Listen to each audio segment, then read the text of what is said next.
এখানে পেঁয়াজ কলিগুলো এরকম করে সুন্দর করে কেটে নিয়েছি। শুকনো মরিচ, রসুন, পেঁয়াজ, ধনিয়া পাতা। তো এগুলো দিয়ে কি আইটেমে রান্না করা হবে রেসিপি বলুন তো? কোন রেসিপি রান্না করব?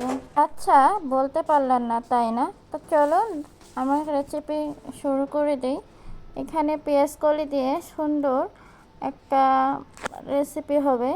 পেঁয়াজ কলি, ফুলকপি, আলু, তারপর ধনিয়া পাতা, পেঁয়াজ কুচি, রসুন কুচি, শুকনো মরিচ দুটো টুকরো করে নিয়েছি, আর সাথে একটা কাঁচা ডিম।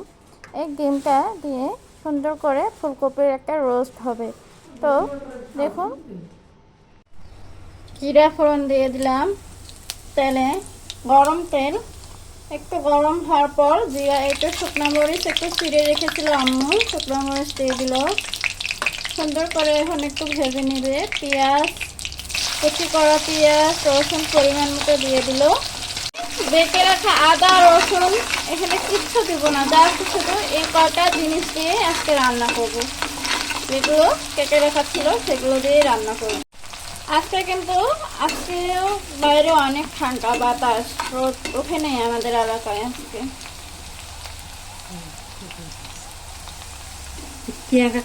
ফুলকপিগুলো আর আলুগুলো দিয়ে দিলাম। আজকে ফুলকপি রোস্টের মতো করে সবজিটা হয়ে যাবে আমাদের। আমরা একটু নতুন করে একটা রেসিপি রান্না করতেছি। ফুলকপি রোস্ট আমি কখনো খাইনি, আমাকে বললাম এটা ফুলকপি রোস্টের মতো করে। এখন একটু হালকা ভাজিয়ে নিয়ে পরিমাণ মতো লবণ দিচ্ছে।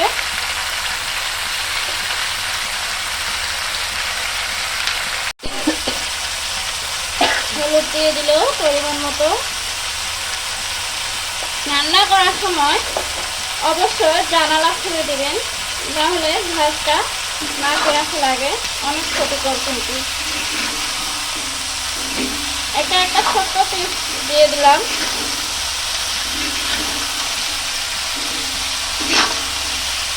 খুবই সুন্দর, খুবই মজাদার হতে চলেছে রেসিপিটি। আপনারা রেসিপিটি দেখতে থাকুন। এখন ঢাকনাটা আমরা দিয়ে দিলাম, নেড়ে নিচ্ছি সুন্দর করে। এভাবে পেঁয়াজ কলিগুলো দিয়ে দিচ্ছি এখন ছড়িয়ে সুন্দর করে। পেঁয়াজ কলি কিন্তু খেতে অসম্ভব ভালো লাগে শীতের সময়। দিয়ে একটু নেড়ে নিচ্ছি আবারও ফুলকপিটা সুন্দর করে।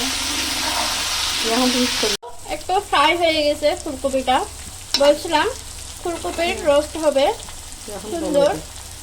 আর একটা কথা না বললেই নয়, যে লোহার কড়াই কেন ইউজ করি আমি সবসময়, যে তেল একটু কম ইউজ হয়। আর এখন আমি ডিম দিয়ে দিচ্ছি। অল্প তেলে রান্না করি দেখি, এই লোহার কড়াইটা একটু ব্যবহার করি সবসময়, সুন্দর হয়। আবার ফুলকপি যে কোনো ভাজি বা সবজি করলে ভেঙে যায় না। এই যে এখন ধনিয়া গুঁড়ো দিয়ে দিচ্ছে, লবণ দিয়ে দিলাম সামান্য।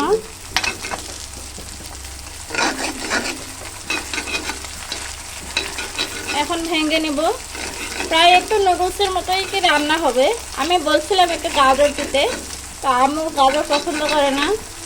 আমি ছাড়া বাসায় কেউ গাজর পছন্দ করে না ঠিক মতো। গাজর খেতে কিন্তু আমার খুবই ভালো লাগে। সুন্দর করে এখন ভেজে নিবে ডিম দিয়ে। দেখেন অনেক সুন্দর লাগতেছে, গায়ে গায়ে একদম ফুলকপির গায়ে লেগে লেগে যাচ্ছে। ধনিয়া পাতাটা দিয়ে দিলাম। ধনিয়া পাতা না দিলে যেন অসম্পূর্ণ থেকে যায়। একটু ধনিয়া পাতা দিতেই হবে শীতের সময়। কি যে কোনো তরকারিতেই ধনিয়া পাতা চলে আমাদের। ধনিয়া পাতাটা সবাই পছন্দ করেন। আমার তরকারিতে হয়ে গেল, তো দেখতেই পেলেন। এই তো এক প্লেট ভাত গরম গরম নিয়েছি। তো আপনারাও এভাবে গরম ভাত নিয়ে নেবেন। ঘি দিয়ে মেখে নিয়েছি। আর 2 রকমের ভর্তা, তিলের ভর্তা, আলুর ভর্তা। এতই মজার লেগেছিল, ফুলকপির রোস্টটা দিয়ে অসাধারণ খেতে লেগেছিল। তো ধন্যবাদ সবাইকে আমার পাশে থাকার জন্য।